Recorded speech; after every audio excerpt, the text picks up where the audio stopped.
사랑해 주님, 보잘것없고 쓸모없는 이 질그릇을 왜 불러주셨는지, 그리고 왜 말씀을 주셨는지, 그리고 이 시대를 어떻게 살아가야 할 것인지, 하나님 잘 알지 못하지만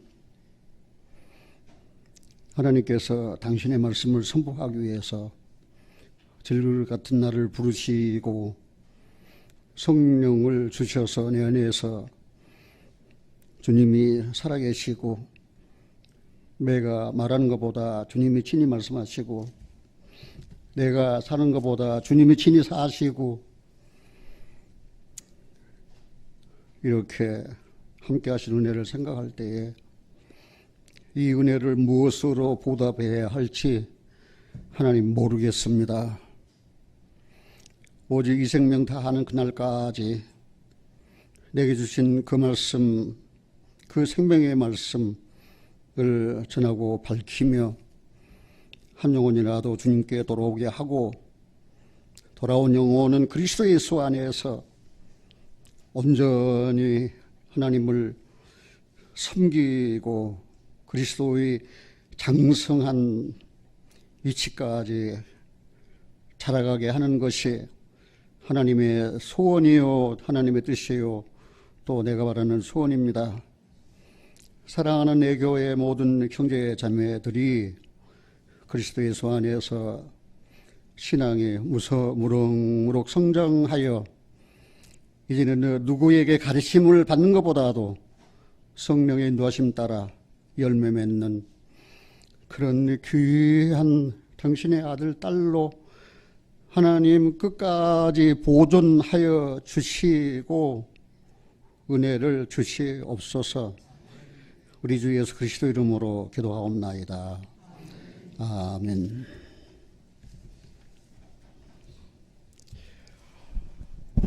오늘 그 설교의 제목을 저는 마지막 시대를 사는, 그래 마지막 시대를 지금 우리가 살아갑니다.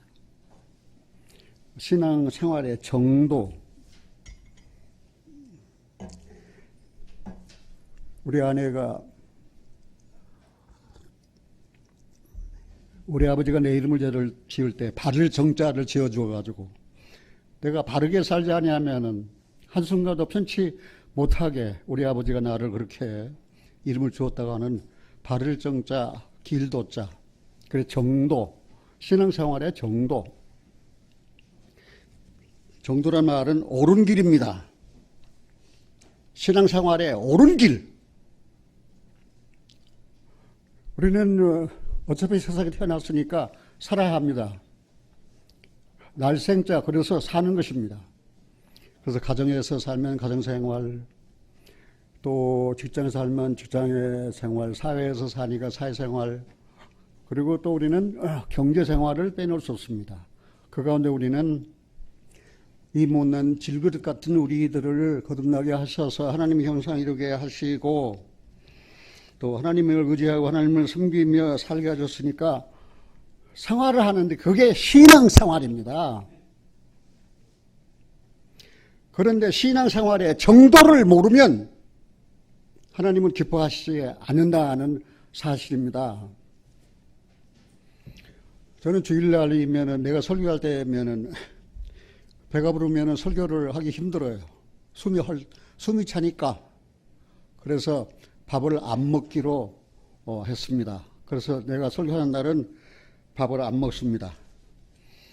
그러면 어떻게 사십니까? 그래서 가루를 대신 먹습니다. 그래서 오늘 아침도 밥을 안 먹고 가루를 마지막 한 방울 마시려고 그러는데 전화가 왔어요. 목사님이 오늘 주일 설교하십니까? 예, 설교합니다. 아이고 어쩌나, 무슨 말입니까? 목사님이 설교할 차례가 아니면 오늘 인천 내려가시지 말고 서울에 계시기를 바랬는데 왜 그렇습니까?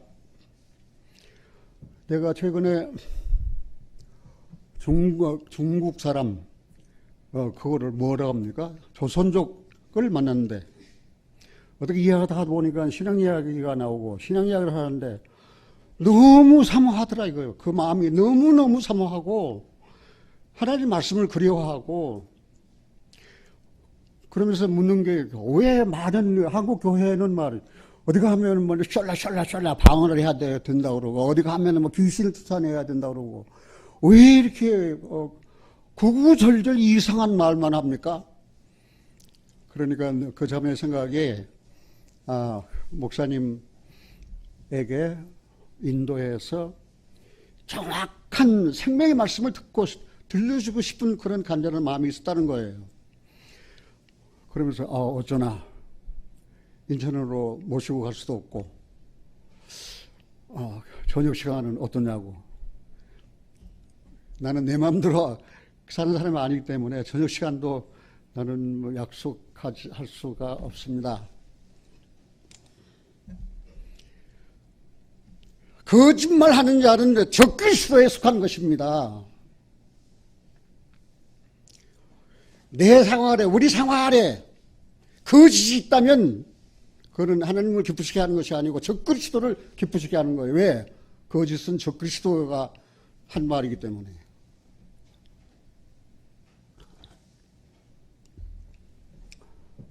신앙생활의 정도는 거짓말하지 않는 것입니다. 참말을 하는 것입니다. 그런데 내가 인간인 이상 거짓말할 수밖에 없어요. 그러면 어떻게 거짓말 안 하는가? 하나님께 속한 자야 되는 거예요. 그래, 하나님 말씀은 거짓이 없어요. 그 말씀이 내 속에 역사해야 된다는 사실입니다. 이야기가 좀 다른 데로 나갔습니다만 저는 그 전화를 받고 난 다음에 이 마지막 시대에도 그렇게 말씀을 사모하는 사람, 하나님의 사랑을 사모하는 사람, 사모하는 영혼이 있다는 것은 너무나도 귀한 일이에요. 그래서 저는 마음에 기도가 생겼습니다. 하나님, 말씀 듣기를 사모하는 이 영혼 버리지 마세요. 하나님 버리지 마세요. 어떤 기회, 어느 장소, 누구를 통해서든지 들으면 살 수 있는 생명의 말씀을 들을 수 있도록 하나님 도와주시고 인도해 주세요. 그렇게 기도하면서 전화 받다 보니까 교회 갈 시간이 너무 늦었어요. 출발이 되게 8시 40분에 출발해야 여기 와서 주일학교 설교도 들을 수 있거든요. 나는 듣는 걸 무척 좋아해요. 그래서 전도사님 주일학교 설교도 듣고 그래야 되는데 전화하다 보니까 8시 50분. 그래서 허벌떡하고 나와서 차에 가까이 오니까 웬일입니까? 전화 받고 전화기를 놔두고 내려왔지 뭐예요. 그래가지고 또 전화기를 가도록 하니까 출발 시간이 9시 10분이 됐어요. 큰일 났다.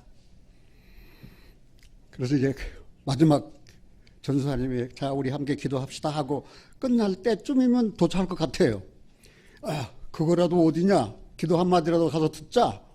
그래 열심히 했는데 이게 웬일입니까? 나는 인천 올라오면 터널을 둘을 거쳐야 되거든요. 하나는 정릉 터널, 하나는 홍지 터널이에요.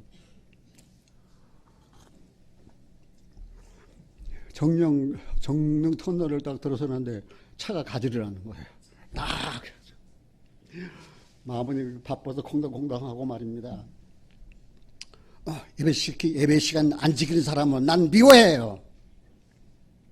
그리고 내가 예배 시간을 못 지켜서 미움을 받으면 어떡합니까? 마음은 급한다고 차가 갑니까? 그래 영국 속담이 하나 생각나더라고요. 바쁘면 돌아가라. 그 터널 안에 돌아갈 수 없잖아요. 그냥 할 수 없이 그냥 가는 거예요, 그냥. 그래서 정릉 터널 지났어요. 이제 홍지 터널로 들어왔는데, 여기도 또 막히는 거예요. 홍지 터널을 지나서 한 100m쯤 왔는데, 오른쪽 보니까 차가 한 10대쯤 말입니다. 내과차, 그 다음에 경찰차 막 깜빡깜빡하고 난리가 나는 거예요. 빗길에 미끄러져서 사고 난 차들이를 내가 차가 끌어가려고. 그래서 절그렸어요. 하나님, 나 주일 학교 설교 못 들어도 설교 시간 늦지 않게만 도착하게 해주세요. 이것도 하나님의 은혜입니다. 그러면 내가 감사하겠습니다. 기도로 하나님과 싸우지 말아야 되잖아요. 여러분들 기도로 하나님과 싸우는 일이 있습니까? 나는 아주 성질이 못돼 먹어서 기도로 하나님과 많이 싸워요. 내가 감당치 못하는데 내가 영입니까? 내가 바다입니까? 어떻게 해서 날더러 죄를 지지 말라고 하십니까? 하나님 너무하시지 않습니까? 나는 연약한 질그릇이 나는 피조물입니다. 그리고 막 하나님 앞에 따지고 말입니다. 여러분들 하나님과 기도로 싸웁니까? 안 싸웁니까? 야곱 기도로 싸웠어요? 안 싸워서 하나님과? 기도로 하나님과 싸우고 바꿔진 이름이 이제 야곱이 아니고 너 이스라엘이다. 그러면 목사님은 기도로 하나님과 싸워라 말입니까? 그러면은 내가 바꿔집니까? 그런 말이 아니에요. 내가 그렇다 그 말이에요. 어차피 생활이니까.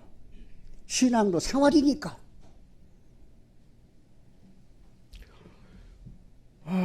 내가 솔직하게 인천에서 신앙생활 하려고 생각하지 않았어요. 어쩌다가 70년도에 인천으로 내려왔어요. 하나님 앞에 기도해서 딱 1년만 내가 있다가 서울로 가겠습니다. 하나님이 뭐 그래라 1년 있다가 서울로 가라 응답해 주십니까? 그다음 내 마음에 그렇게 생각하고 1년이 됐어요. 사랑하는 형제자매님들 이제 안녕 주 안에서 다시 만납시다 하고 가려고 그러는데 한 자매가 내게 또 오더니 그때는 뭐 전도사도 아니고 목사도 아니에요. 성경 강사예요. 성경 좀 안다고 성경을 강의했거든요. 강사님 왜요?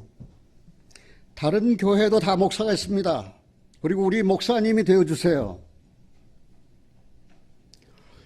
그리고 우리 버리고 서울로 가신다는데 그러면 강사님은 싹군입니다. 아주 그냥 한대 비스로 그냥 망치로 얻어먹은 것 같은 충격을 받았어요. 그래서 못 갔잖아요. 그럼 그 다음에 가야 될 때 못 갔잖아요.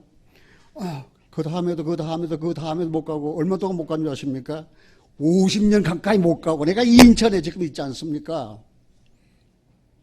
그리고 내 마음대로 사는 것이 아니에요. 신앙은 내 마음대로 사는 것이 아니에요.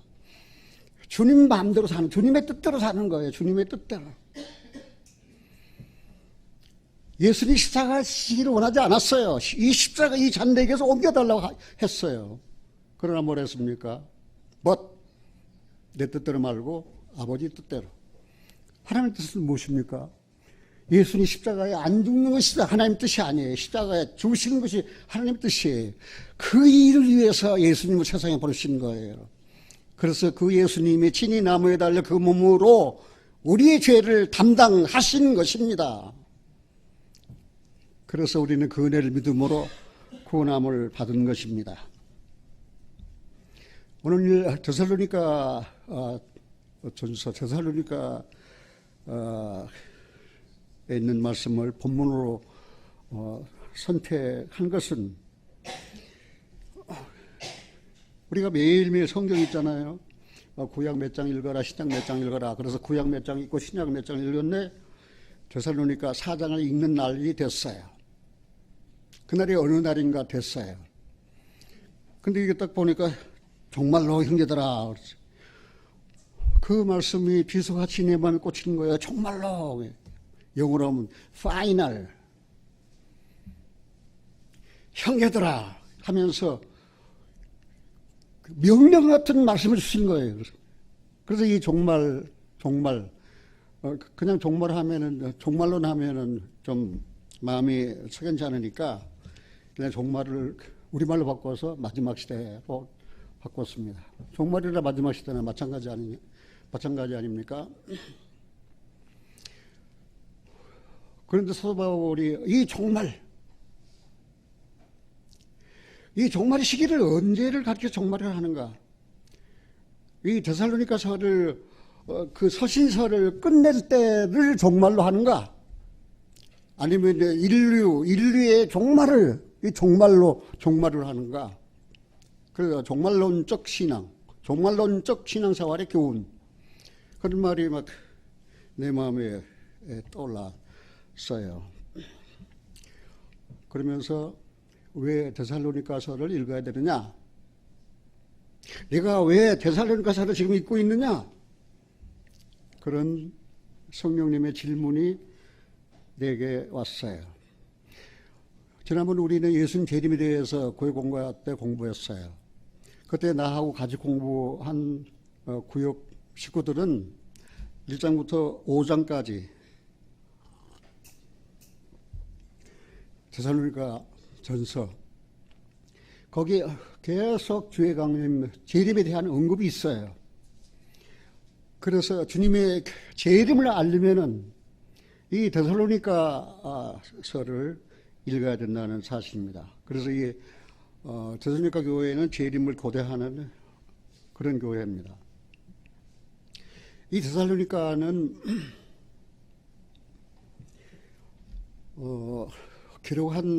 언제 기록했느냐 하면은 AD 약 50년, 51년, 52년, 53년 정확한 연대는 알 수 없지만은 50년 초반인 줄로 저는 알고 있습니다. 그런데 이 데살로니가 4장에 언급되어 있는 내용 가운데서 성적 도덕의 문란, 그때 데살로니가는 세속적인 성적 문란, 성적으로 아주 문란한 그런 시기예요. 그래서 남의 아내를 자기 아내처럼 몹쓸 짓 하는 그런 아주 성적으로 문란한 그런 시대였어요. 그래서 성도덕에 대해서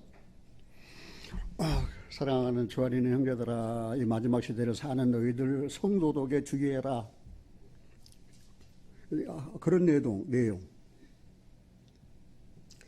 그래서 순결한 삶을 살아야 되지 않느냐? 구원받았으니까. 더럽고 부정하고 부패한 삶은 되겠느냐? 순결한 삶을 살아야지. 그래서 성도덕에 대해서 교훈하기 위한 내용들이 이 성경에 보면은 기록되어 있다는 사실입니다.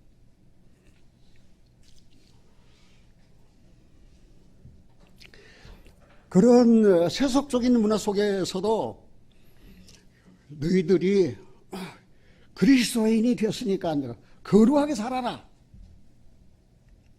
그것이 사도 바울이 데살로니가 교회에게 명령으로 준 교훈이었다는 사실입니다. 재림 직전의 삶을 어떻게 살아야 되느냐? 그리스도의 재림 직전에 그냥 주님이 내일 오실지 모르니까 그냥 빈둥빈둥 놀면서 일 안 해. 그런 삶이 예수님 재림을 목전에 둔 성도에 합당한 삶이냐? 그런 내용을 사도 바울은 이 데살로니가 전서를 통해서 우리에게 교훈을 해 주었어요. 데살로니가 교회가 어떤 교회입니까? 데살로니가에 들어가기 전에 빌립보에서 감옥에 갇힌 바 되고, 그리고 많이 얻어맞고, 그리고 주 예수를 믿으라 그러면 너와 네 집 구원 받으리라고 복음을 전하고, 그 다음 거기를 떠나서 들어간 곳이 데살로니가 지방이었습니다. 사도 바울 2차 전도 여행 때였습니다. 데살로니가 들어가서 많이 지도 않았습니다. 딱 3주 동안이었습니다. 성경을 풀어서 하나님께서 예수님을 세상에 보내신 이유와 예수님께서 왜 십자가에 죽으셨는지, 죽은 자 가운데서 예수님의 부활에 대한 내용을 전했습니다. 그런데 감사하게도 데살로니가 교회 사람들은 하나님 말씀을 받았습니다. 사람의 말로 받지 않았습니다. 하나님의 말씀으로 받았다는 사실입니다. 이 사실은 데살로니가 교회에게만 중요한 것이 아니라 오늘 우리에게도 마찬가지입니다. 여러분, 성경 누구 말씀으로 봤습니까? 하나님의 말씀을 봤습니까? 사람의 말이 아니 하나님의 말씀을 봤습니까? 하나님이 지금 말씀하시는데 내 입을 빌려서 말씀하시는 거예요. 내 입을 통해서 말씀하시는 거예요. 그러니까 거짓말하는 자들은 적그리스도에게 속한 적그리스도라는 사실입니다. 하나님께서 내게 주신 참 말씀, 진리의 말씀을 전하지 아니하면 나는 하나님에 속한 하나님의 종이 아닙니다. 내가 지어서 꾸며서 한 말이라면 나는 하나님께 속한 종이 아닙니다. 하나님께서 내게 하실 말씀을 주셨어요. 그래서 그 말씀이 여러분들에게 들리는 거예요. 비록 내 입을 통해서 여러분들은 하나님 말씀 듣지만 내 말이 아니고 하나님 말씀입니다. 그래서 이 사도 바울은 데살로니가 교회에게 너무 감사했어요. 너희가 우리에게서 하나님의 말씀을 받을 때 사람의 말로 하지 아니하고 하나님의 말씀으로 받으니 진실로 그러하다. 너희 믿는 자 속에 이 말씀이 역사하느니라. 이 말씀이 속에서 역사를 한다 그 말입니다. 말씀이 역사하지 내가 하는 것 아니에요. 우리가 하는 것도 아니라는 사실입니다. 말씀이 역사해요. 말씀이. 그래서 이 사도 바울 그런 내용, 이 마지막 시대를 사는 신앙 생활의 정도를 말씀하신 사도 바울의 삶은 어떤 삶이었을까 나는 많이 궁금했습니다. 전에도 사도 바울 일생에 대해서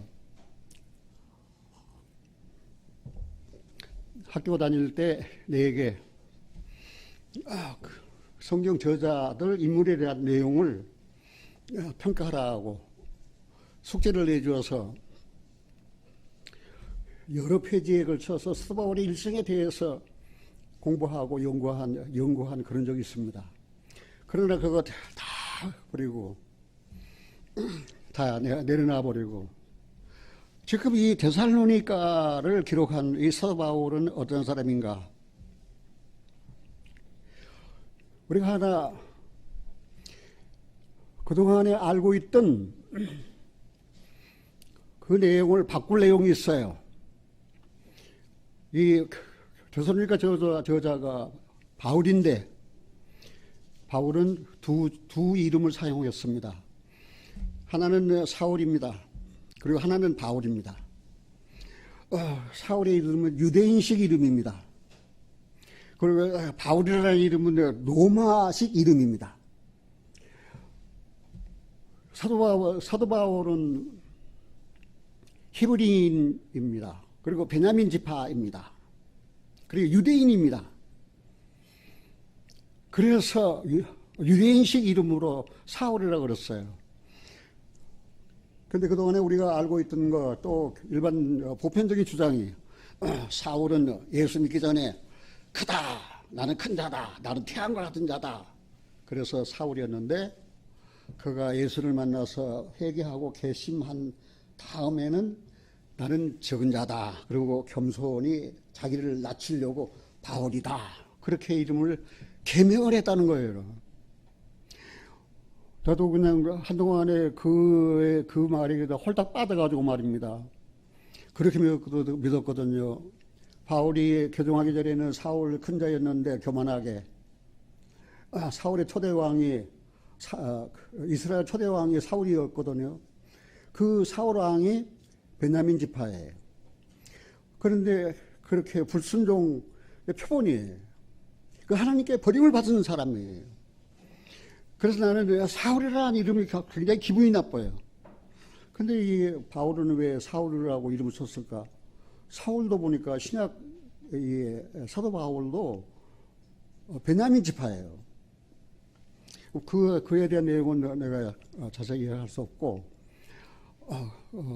잘 알지도 못하고 그만 이야기 두고 성경에 보면 사도 바울은 예수 만나 회개하고 이제 그런 그 이름을 개명했다. 성경 보면 이름을 개명한 사람은 아브람도 아브라함으로 바꿨죠. 사라도 사레로 바꿨죠. 그런데 이 성경에 기록해 보니까 사도 바울은 예수 만나서 회심하고 이름을 개명한 것이 아니에요. 예수를 만난 이후에도 바나바의 초대로 함께 전도 여행을 떠날 때 말입니다.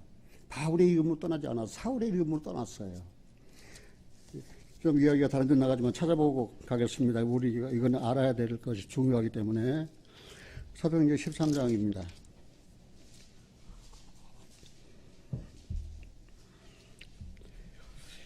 1절 안디옥 교회의 선지자들과 교사들이 있으니 곧 바나바와 니게르라 하는 시몬과 구레네 사람 루교와 분봉왕 헤롯과 첫 동생 만나엔과 및 누가 있었어요? 바울이 있었지 않고 사울이라고 그랬습니다. 회심하고 예수 만나 회심한 건 사도행전 9장이에요. 근데 사도행전 13장에서 말입니다. 선교 여행을 떠나라고 그러는데 이 사울의 이름으로 떠났어요. 2절입니다. 주를 섬겨 금식할 때 성령이 가라사대 내가 불러 시키는 일을 위하여 바나바와 사울을 따로 세우라. 바나바와 사울을 따로 세우라 그랬습니다. 왜? 선교 여행을 떠났어요. 그래가지고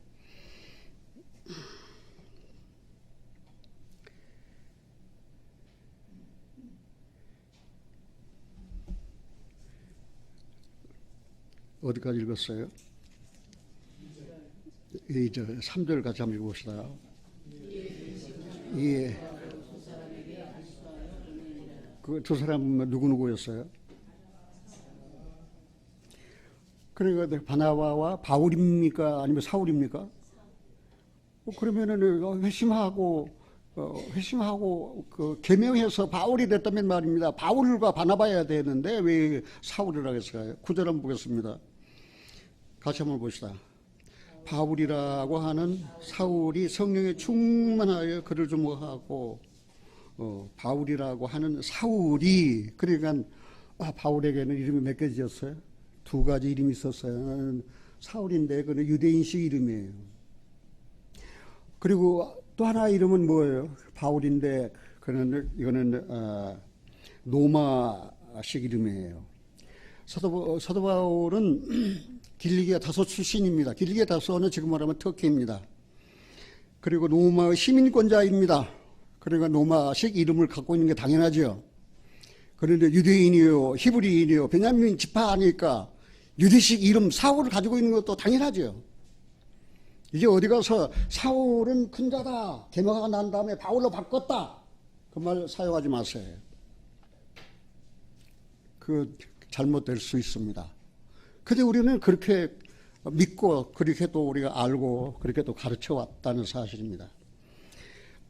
그리고 그는 로마 시민권자로서 그는 인생을 값지고 의미 있게 살고 싶었습니다. 그리고 길리기아에 가서 이 시골 지방에 사는 것보다도 예루살렘에 가자. 그래서 예루살렘에 올라와서 가마리엘 문화에서 공부를 했습니다. 아주 열성적인 바리새파가 되었습니다. 그리고 빌립보서 3장에 보면은 율법의 의로는 흠이 없다고 그랬습니다. 그리고 이 바울은 조상적부터 양심으로 부끄럽지 않게 하나님을 섬겼다 했습니다. 그런데 그렇게 열성적인 히브리인이요 바리새파인 사도 바울은 예수님을 믿지 못했을 때 알지 못하고 그리스도인을 핍박했습니다. 교회를 핍박했습니다. 그리고는 죽였습니다. 그리고 스테반이 죽을 때에도 그 편에 들었습니다. 더 열심을 내서 이제는 그리스도인들을 교회를 잡아서 이제는 감옥에 가두고 대제사장들에게 끌어오려고 다메섹으로 가다가 예수님을 만나서 그 삶이 변화됐습니다. 그는 길리기아 다소 출신으로 청혼의 꿈을 갖고 이제는 예루살렘 성도 이스라엘 성도인 예루살렘에 올라가서 한번 열심히 공부해서 이제는 박사도 되고 인생을 멋있게 살아보려고 했다가 예수님 만나 인생이 180도로 완전히 바꿔져 버렸습니다. 인생을 만나서 아주 큰 전환점을 가졌습니다. 사도 바울이 고백하고 간증한 말씀 가운데서 디모데전서 1장 15절을 보면 밑보다 모든 사람이 받을 만한 이 말이여 그리스도 예수께서 죄인을 구원하려고 세상에 임하셨다 하였도다. 그러면서 자기를 이야기합니다. 내가 죄인 중에 괴수라고. 그래서 이게 괴수란 말을 히브리 성경에서는 뭐라고 했는가 한번 찾아보려고 히브리 성경을 보니까 내가 죄인 중에서 가장 악질적이다 그 말입니다. 가장 악질이 최고로 나쁜 놈이었다 이 말입니다. 그런 사도 바울의 예수 만나서 변화받고 난 다음 그 간증 밑보다 신실하다 모든 사람이 받을 만한 이 말이에요. 그리스도 예수께서 죄인을 구원하려고 세상에 임하셨다 하였도다. 내가 죄인 중에 으뜸이다. 내가 죄인 중에 최고다. 내가 죄인 중에 최고 악질이다. 그런 고백한 이 사도 바울은 이제는 하나님 앞에서 사람 앞에서 그런 거짓말하지 아니하고 정직한 자가 되었다는 사실을 저는 또 이번에 깨닫게 되었습니다. 사도 바울은 사울이며 바울인 사도는 곳곳에 전도를 다니면서 교회를 세웠는데 그 교회를 세워놓고 그 교회가 너무나도 보고 싶어요. 열정적으로 보고 싶었어요. 데살로니가를 놔두고 교회를 놔두고 거기서 박해가 심하니까 이제는 형제들이 이제 떠나도록 해서 등 밀려서 이제 떠나서 들어가서 3주 정도밖에 전도를 못했는데 그들이 정말 믿음 안에 굳게 서야 될 텐데 이제는 걱정이 돼서 아들 같은 디모데에게 들여보내가지고 데살로니가 사정을 좀 알아보고 오너라. 그러니까 디모데가 와서 보고 한 말이 그들이 그 은혜 안에 굳게 서 있습니다. 그 사도 바울은 너무 감사했어요.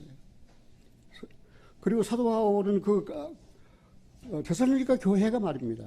복음 받았을 때 이 복음은 말로만 된 것이 아니다.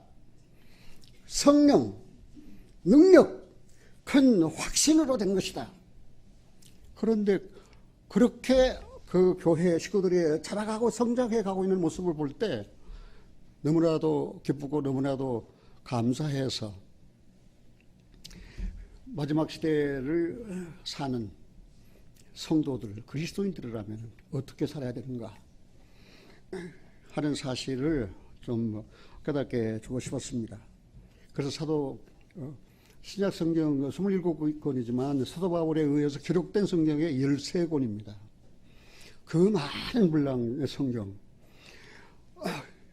그런데 각 교회 서신서마다 다 특징이 있어요. 골로새 하면 기독론 그리스도에 대해서, 에베소 하면 교회에 대해서, 데살로니가 전서하면 제 이름에 대한 내용들.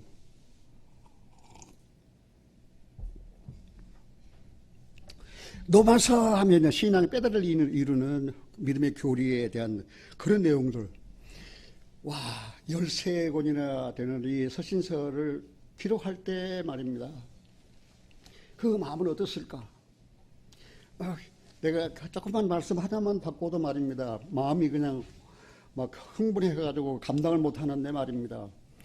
그 엄청난 그 분량의 하나님의 은혜를 계시받은 사도 바울의 마음을 어떻겠는가 말입니다. 결혼도 다 포기하고 나의 간절한 기대와 소망을 따라 이도 온전히 담대하여 죽든지 살든지 내 몸에서 그리스도가 존귀하게 되기를 원한다 라고 하는 그 이유는 내게 사는 것이 그리스도니 죽는 것도 유익하다는, 그렇게 간증할 수 있는 사람이 누굽니까 세상에서. 그렇게 확실하게 그리스도 안에서 말입니다. 그 살았던 사도 바울의 일생을 통해서 우리들이 받아야 할 그런 교훈들이 너무나도 많다는 사실을 우리가 알 수 있습니다. 그런데 사도와 우리 서신서 중에서 대강 간추려서 4개 주신 내용은 첫째, 같이 한번 해봅시다. 거룩하게 살아라. 이거 굉장히 중요합니다. 거룩하게 살아라. 구원받았어? 거룩하게 살아라. 거룩하게 산다는 말이 무슨 말입니까? 구별함을 입은 생활, 구별함을 입은 사람이다. 너는 거룩이다. 거룩한 말이 죄 안 짓는다 말이 아니에요. 전에 네가 죄인이었지만 이제는 하나님 편에선 의로운 자, 거룩한 자다. 구별함을 입은 사람이다. 구별된 사람이다. 그거를 다른 말로 하면 성별된 사람이다. 다른 말로 말하면 성화된 사람이다. 그 말이에요. 그리스도인들이 무슨 사람이에요? 구별된 사람이에요. 어디에서? 세상에서 하나님에게서 것으로 거룩된 사람이에요. 구별된 사람이에요. 마귀에게서 하나님 편으로 거룩하게 구별된 사람이에요. 성별된 사람이에요. 그래서 구별됐느냐? 이제 세상에 속한 자가 아니고 하나님께 속한 자가 되었느냐? 이제는 죄로 말미암아 마귀에게 속한 자가 아니고 거룩한 하나님께 속한 자가 되었느냐? 그럼 이제 거룩하게 살아라. 그것이 레위기서 19장 2절에 있는 말씀이에요. 시간이 없어서 내가 안 찾아봐요. 레위기서 19장 2절에 있는 말씀이에요. 내가 거룩하니 너희도 거룩하다 하라. 같이 한번 합시다. 내가 거룩하니 너희도 거룩하라. 구별되어라 그 말입니다. 구별되어라. 제발 좀 구별되어라 그 말입니다. 구원받아가지고 세상 사람인지 구별된 하나님의 사람인지 거룩한 사람인지 이 구별이 안 돼요. 그냥 사람들 볼 때 이상하다. 저 사람 구원받았다는 거 확실한데 구별된 삶을 살아야 될 텐데. 미안하지만 안 더우시면 저 난방 좀 꺼주면 좋겠어요. 수십 명 켜놓아도 괜찮아요. 내가 벗을게.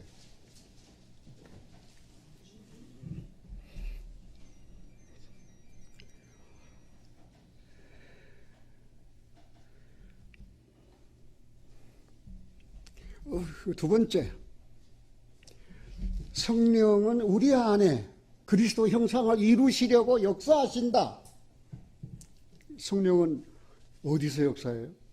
우리 밖에서 역사하시는 것이 아니에요. 성령은 우리 안에서, 거듭난 우리 안에서, 우리가 성령이 오셔서 거듭나게 됐잖아요. 그러니까 썩어질 되는 것이 아니에요. 썩지 아니할 수로 되는 것이 아니에요. 살아있고 항상 있는 말씀으로 성령은 우리 안에서 뭘 하고 그리스도의 형상을 이루시기 위해서 역사하신다. 그게 사도 바울이 기록한 서신서 13권 중에 종을 전체 총체적으로 우리가 조사해 보면은 그런 내용이에요. 성령은 우리 안에서 역사하시는데 뭐 하기 위해서? 그리스도 형상을 이루시라고. 저 형제 보니까 예수님 본 것 같아요. 저 형제 보니까, 저 자매 보니까 예수님을 본 것 같아요. 예수님을 만난 것 같아요. 왜? 그 안에 성령님께서 그리스도 형상을 이루시려고 지금 그리스도 형상을 빚고 계시거든요. 제 아내가 아까 제게 와서 그래. 여보, 왜? 집에 가서도 여보하면 될 텐데 왜 지금 교회 안에서 여보? 아까 우리가 차 안에서 교제할 때 당신이 나한테 무슨 말을 했지? 이 생각이 나야죠. 틀림없이 교제를 해서 아내가 그 말씀을 마음에 두고 싶었는데 잊어버렸다는 거예요. 날들어 생각이 나는 거예요. 똑같이 둘 다 버버지요. 그래 단상에 딱 올라오려고 하니까 딱 생각나는 거예요. 무슨 말을 했냐면은 우리가 가끔 그 광고 텔레비를 보면은 유니세프라고 있잖아요. 그냥 그 까만 애들이 못 먹어서 그냥 헐떡거리고 그냥 님 한 숟갈만 들어가면은 그러니 10,000원만 후원해 주세요. 20,000원만 후원해 주세요. 우리는 종종 그걸 봐요. 근데 유니세프도 다른 데가 구조단체. 지난번에 어떤 여자가 그래요. 핵보다 더 무서운 핵보다 더 무서운 무기가 있습니다. 그게 뭔지 아십니까? 여자들에게는 강간당하는 것입니다. 그러면서 눈물로 이 전쟁에 참하러 강간당하는 이 분여자들을 구원해달라고 10,000원만 보태달라고 그런 광고예요. 그래서 집사람이 그런 거를 보고는 너무 마음이 아프니까 애달으니까 차에 오면서 여보, 하나님 왜 인생을 그렇게 그냥 비참하게 살다가 죽도록 만드셨느냐고 탄식하는 거였어요. 여보, 하나님의 본뜻은 그게 아니야. 그러면 뭐예요?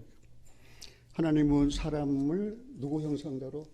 하나님의 형상대로 아주 아름답게 존귀하게 만드셨는데 누구 때문에 망가진 인생이 됐어요? 아담과 하와 때문이에요.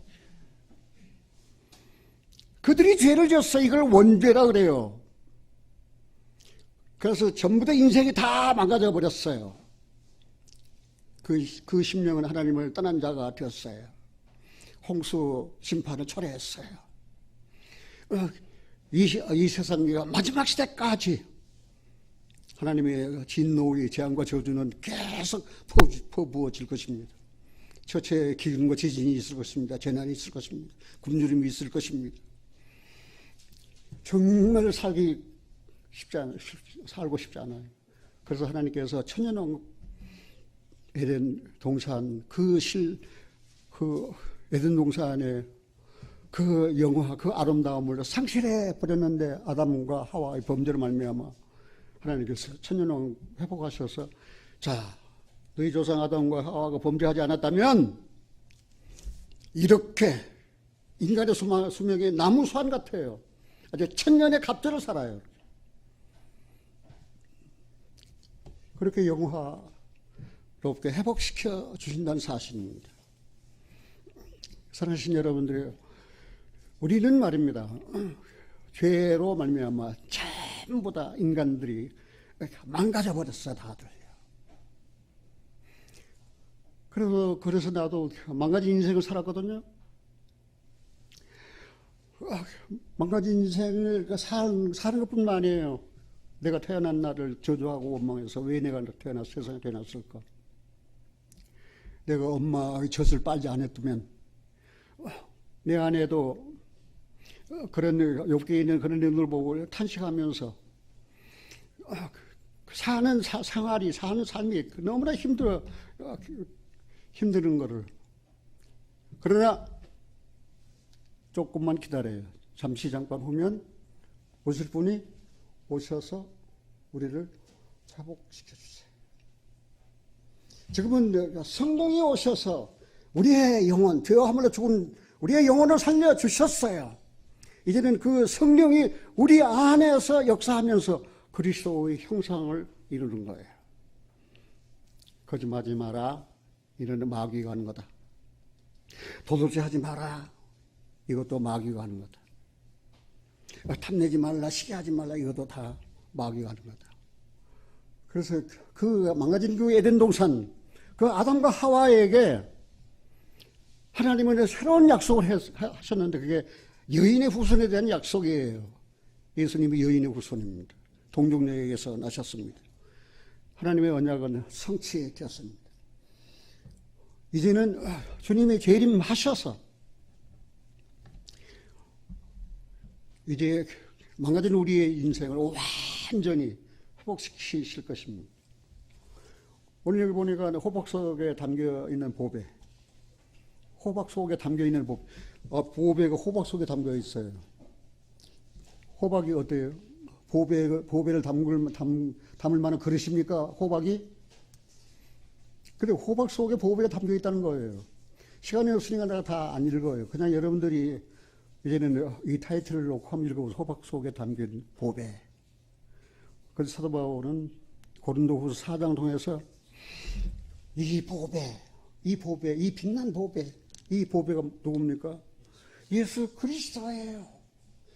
이 못생긴, 그리고 며칠 가지 않았는데 시들어버린 이 호박은 이 육신이 이 질그릇이에요. 그래서 이 질그릇, 얼마 같지 않냐면 시들어버린 이 질그릇 속에 뭘 가지고 담고 있어요? 보배를 담고 있는데 그 보배가 누구예요? 예수 그리스도예요. 그 사실을 깨닫는 사람이 얼마나 될까요? 나는 질그릇인데 나는 보배이신 그리스도를 내 안에 모시고 산다. 자부심이 생기고 떳떳하고, 행여나 내가 거짓말하고 행여나 내가 실수하고 행여나 내가 잘못하면 이 보배에 흠이 갈까봐 내 삶을 조심하고 사는 것입니다. 이것이 마지막 시대에도 사는 그리스도인의 삶이에요. 그리고 세 번째, 네가 그리스도인이라면, 성령으로 거듭난 그리스도인이라면 나의 삶에서 성화의 삶을 추구해라. 퍼체스, 성화의 삶을 구해라. 하나님 오늘도 주님과 동행하고 거룩한 성화의 삶을 살게 도와주세요. 그러면 기도로 하나님과 안 싸워요.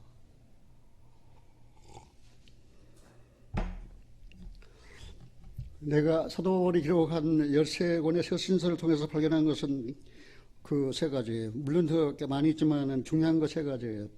첫째, 거룩하게 해라. 두 번째, 성령은 우리 안에서 그리스도 형상을 이루시려고 역사하신다. 세 번째, 날마다 거룩한 삶, 성화의 삶을 구하라, 추구해라.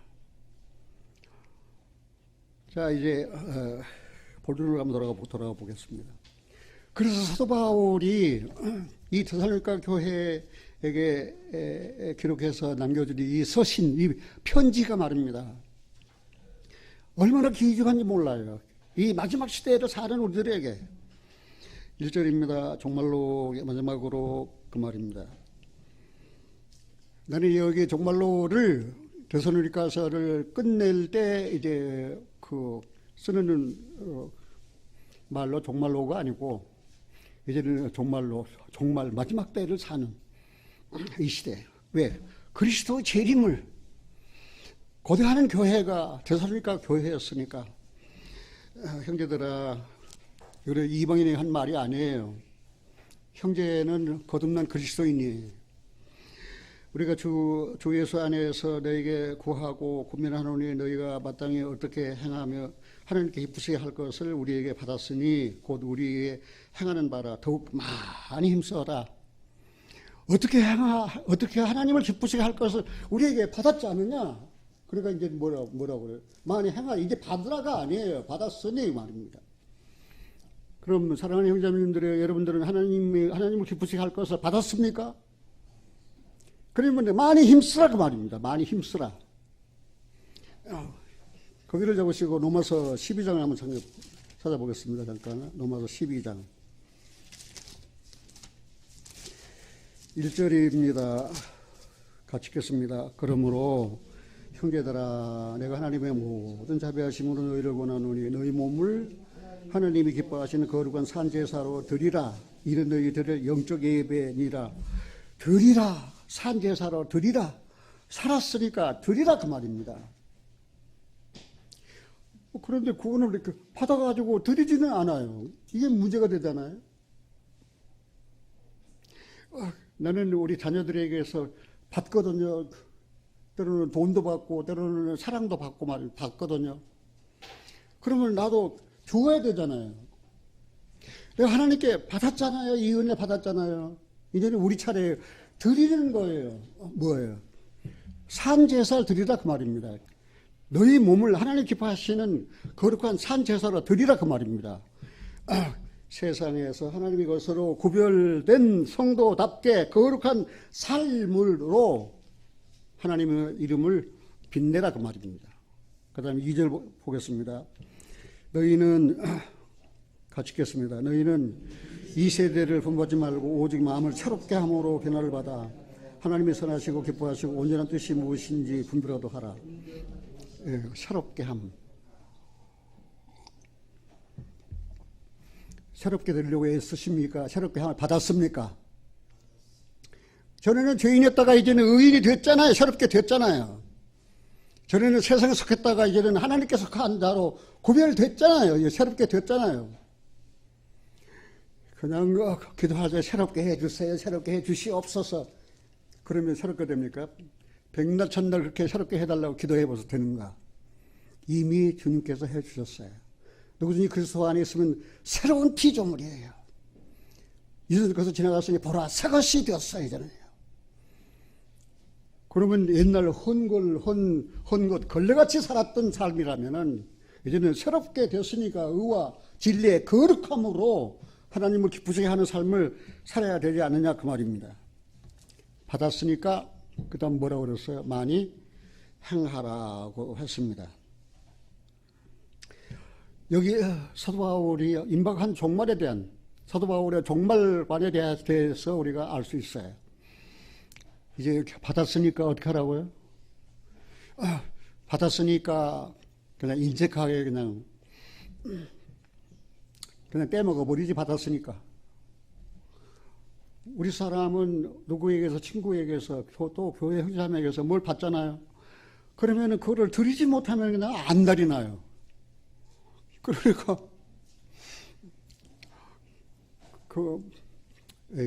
거기까지만 할게요.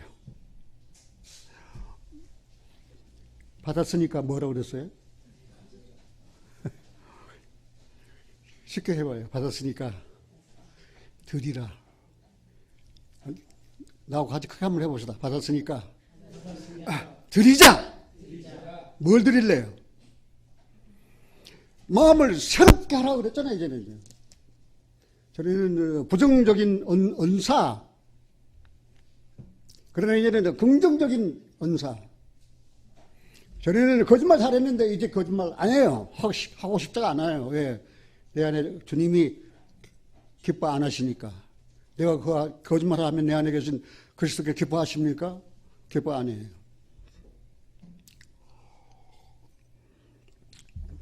내가 우리 아내 말 안 듣고 망한 사람입니다. 형제들이 아내 말 잘 들으세요.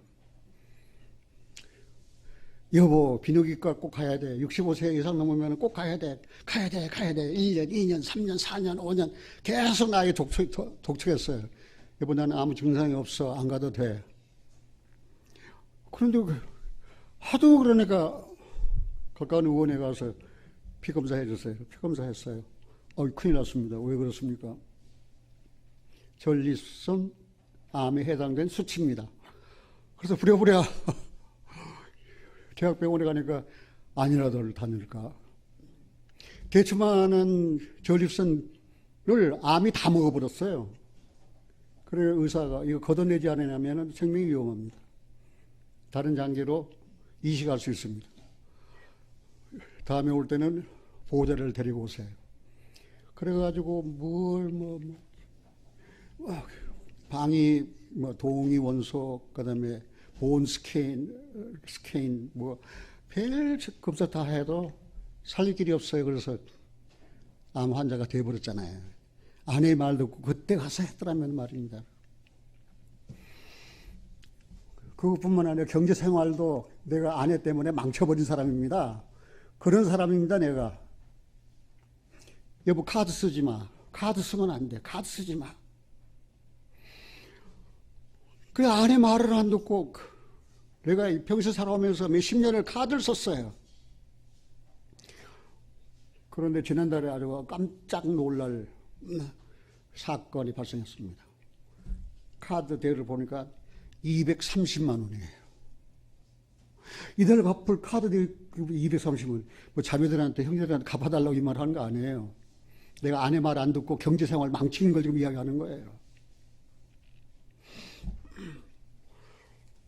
카드 쓸 때는 공꽃 같아요. 그냥 치우고. 그래서 아내한테 고백했어요. 여보 잘못했어. 카드 안 쓸 걸. 카드 안 썼더라면 이보다 우리가 훨씬 더 잘 살 수 있을 텐데. 형제자매님들 권합니다. 카드 쓰시는 분들 할 수 있으면 쓰지 마세요. 그러나 비상용으로 한두 개 가지고 있을 수도 있어요. 그래서 이제 집에 있는 돈 털어가지고 호주머니에 대해서 병원에 가서 현금으로 딱 하니까 2만 원, 3만 원. 2만 원, 3만 원 쓰기도 아까워요, 그게.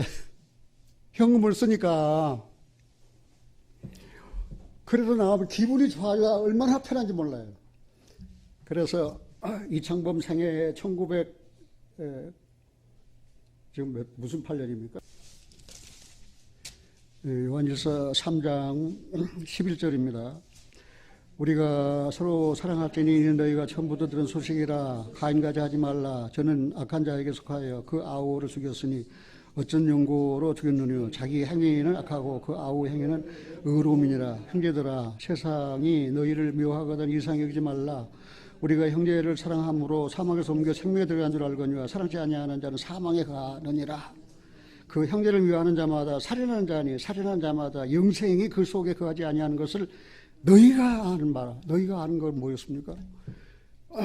형제를 사랑치 아니하면 사망에 거한다 했습니다. 형제를 사랑함으로 사망에서 옮겨 생명에 들어간 줄 알거니와. 우리 교회는 감사하게도 형제를 사랑하는 교회입니다. 누가 아프면 내가 아픔, 누가 병들면 내가 병드는 것처럼 괴롭습니다. 누가 가난하면 내가 가난한 것처럼 괴롭습니다. 그게 실제 우리 교회에서 이루어지고 있습니다. 그런데 그것을 끝이 아니에요. 형제 사랑한다고 더 많이 해라 그 말입니다. 같이 한번 봅시다. 더 많이 하자. 형제 사랑하죠? 근데 뭐라고 그래요? 뭐 하라고 그랬어요? 더 많이 하라 그 말입니다. 더 많이 하라 그 말입니다. 그 다음 본문으로 들어가서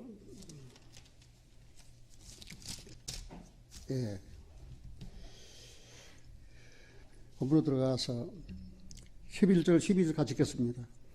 또 너희에게 명하같이 종용하여 자기 일을 하고 너희 손으로 일하기를 힘써라. 이는 외인을 대하여 단정해하고 또한 아무 궁금함이 없게 하려 함이라.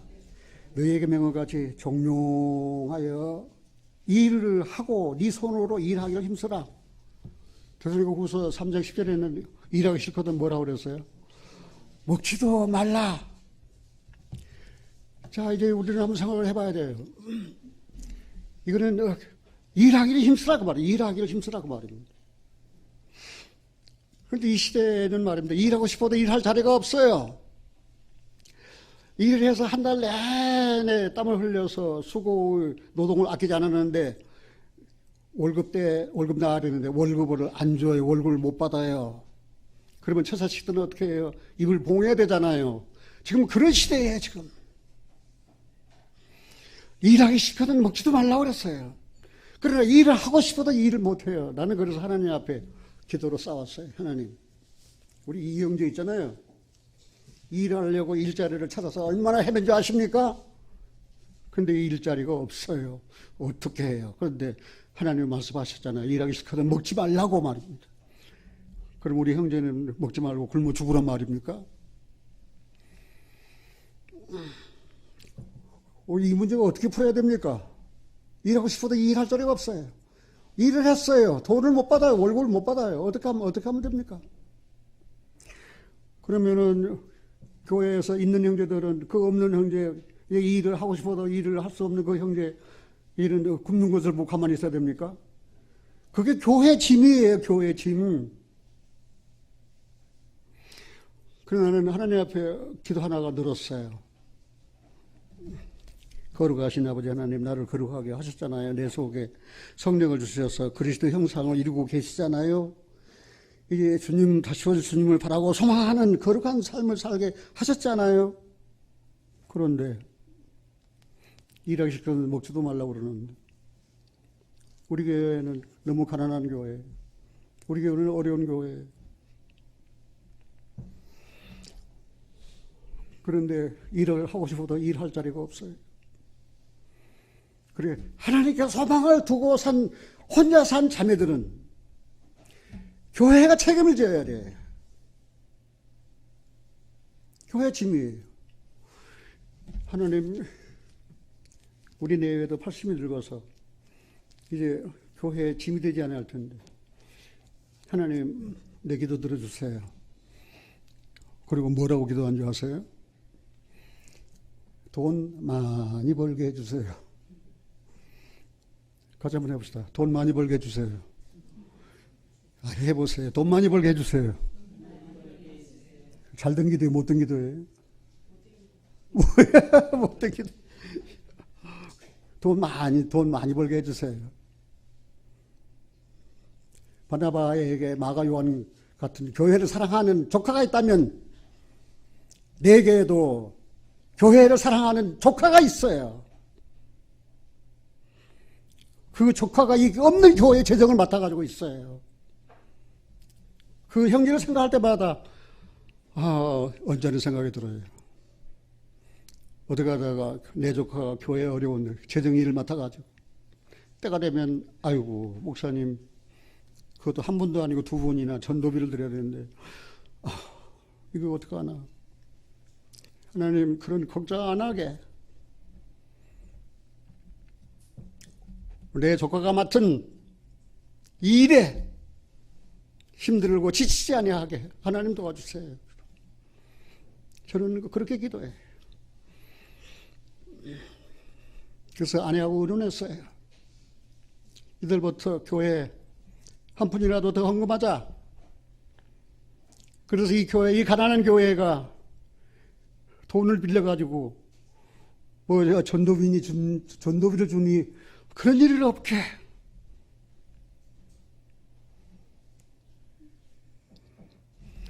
이건 사실이에요. 이건 사실이에요. 그러는 나는 너무너무 대단하. 우리 조카가 너무너무 살려배운 내 조카가 너무너무 대단해. 내가 이 교회에 와서 이제 은퇴하기 전까지는 그런 소원이 있었거든요. 전세로 살다가 주인이 더 올려달라. 그래서 나가면 그 이삿짐 갖고 어디로 갑니까? 월세로 산다. 월세를 그동안 그 달에 내지 못하면 어떡합니까 이 교회가? 하나님 아버지, 우리 교회 전세로도 안 살고 월세로도 살지 아니하고 내 집에서 살게 해주세요. 하나님 기도 들어주셨어요. 그래서 이건 내 집이에요. 우리 집이에요. 우리 교회예요. 이제는요. 내 손자, 손녀들이 말입니다. 이제 월세 못 내서 쫓겨나갈 그런 아니에요. 이 집에서 얼마든지 자유롭게 활개 펴고 기지개를 펴면서 예배하고 찬송할 수 있는 내 집이에요. 그렇게 해주셨어요. 형님, 자매님들 기도에 우리 교회에 빚지지 아니하게. 우리 교회 너무 가난한 교회예요. 우리가 그동안에 열심히 했는데 아까 뭐라 그랬어요? 더 많이 하라 그랬잖아요. 사랑을 더 많이 하라 그랬잖아요. 헌금 더 많이 하라 그랬잖아요. 그래서 이달부터는 우리가 조금씩 더 헌금하자. 그래서 하나님께서 내 기도, 우리 기도를 들어주셔가지고 우리 교회를 부자되게 하실 거예요. 사랑하신 여러분들이요. 우리들은 예수님 만나기 전에는 망가진 인생이었습니다. 내가 오늘 이야기 다 못하지만은 마가복음 5장에 보면은 거라사 지방에 귀신 들린 망가진 인생이 나와요. 그 사람 그 자가 무덤 사이에요. 그리고 쇠고랑으로 메어놔서 묶어놨어요. 하도 사람들이 지나가면은 막 고함을 지르고 그냥 하니까 사람들이 막 두려워가지고 말입니다. 그런데 예수님 지나간다는 소문을 들었어요. 그래서 그 망가진, 그 귀신 들린 사람이 말입니다. 예수님을 만나서 변화를 받았어요. 그 사람이 바로 나예요. 내가 망가진 사람이에요. 그 쇠고랑으로 묶어놨다는 게 무엇입니까? 이 쇠고랑은 율법과 도덕이에요. 율법과 도덕으로 나를 규제하고 나를 그 깨끗한 순수한 삶으로 살도록 율법과 도덕이 내 삶을 규제했지만 그 귀신 들린 사람은 쇠고랑을 끊었어요. 그게 무엇입니까? 율법도 파괴하고 그 다음에 도덕도 전부 다 파괴시켜버렸어요. 그 율법과 도덕이 필요 없었어요. 다 끊어버렸으니까. 그리고는 고함질러요 그냥. 나는 귀신 들렸다. 나는 소망 없는 사람이다. 나는 소망 없는 사람이다. 내가 그렇게 했거든요. 어쩌다가 좋은 직장에 들어가서 직장 얻었지만 내 인생의 마음은 너무 공허했어요. 내 마음에 예수님이 없었기 때문입니다.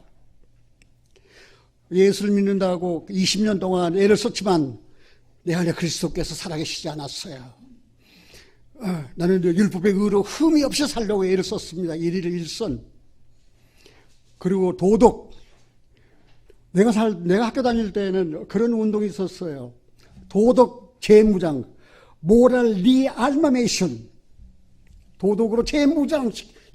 도덕이 너무나 해졌으니까 도덕으로 재무장을 하자. 그런 운동이 벌어진 그런 시대에 내가 살았어요. 근데 예수님 만났거든요. 이 귀신 있는 사람이. 꼭 가서 마가복음 5장을 읽어보세요.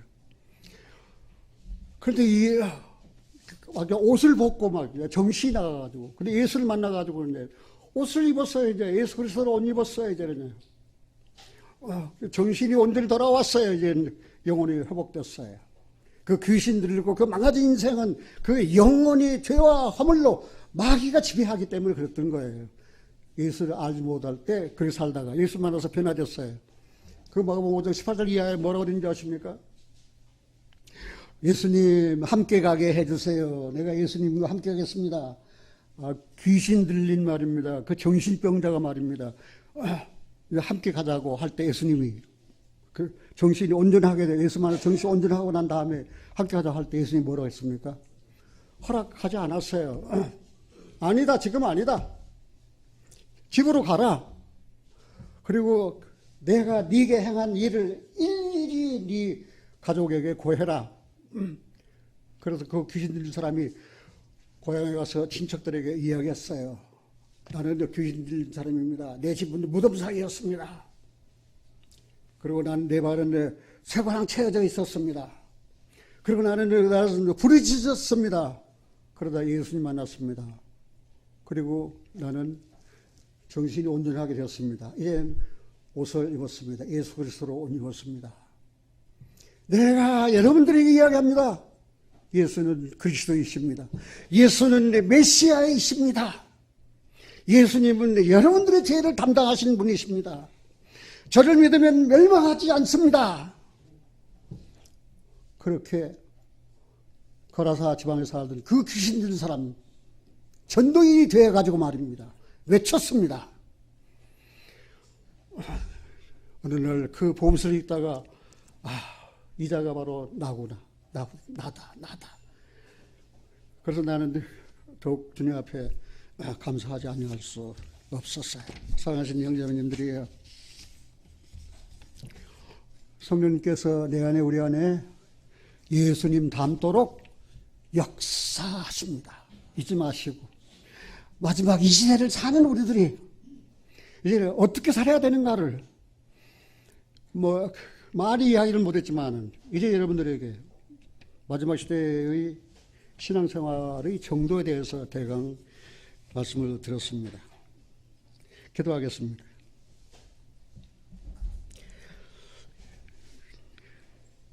더러운 이 그릇을 주님 쓰시려고 내 이름 불러주시니 이 여인 은혜인가.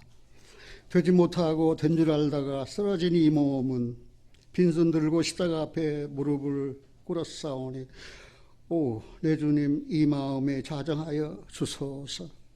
더럽고 추한 그릇이 깨끗함을 입어서 성전에 기물이 되니 이 여인 은혜인가. 세상을 따라 방황하다가 실패한 이 몸은 두 손 들고 주님 우러러 못자국을 만지오니 내 주님 나 죽도록 충성하게 하소서. 나 무엇 주님 드려야 기뻐하시리까. 나 무엇 주께 드려야 이 은혜 갚으리요. 넘쳐나도록 축복하시고 사랑하신 주님께 순종하며 주님 것으로 살아가겠사오니 주님 다시 오시는 날 내 이름도 불러주소서. 사랑해보자 하나님 감사드립니다. 사랑하는 우리 교회 주님께 부탁합니다. 사랑하는 또 내가 섬기는 사랑하는 형제자매들 일하고 싶지만 일할 수 없는 형제들 하나님의 은혜를 베풀어 주시옵소서. 우리 교회 가난하지만 형제 사랑에 넘쳐나도록 하나님 축복하여 주시옵소서. 그래서 우리 교회는 빚지는 교회가 아닌, 이제는 은혜를 주고 사랑을 주고 또 물질도 나눠주는 그런 복스러운 교회로 축복하여 주시옵소서. 우리 주 예수 그리스도 이름으로 기도하옵나이다. 아멘.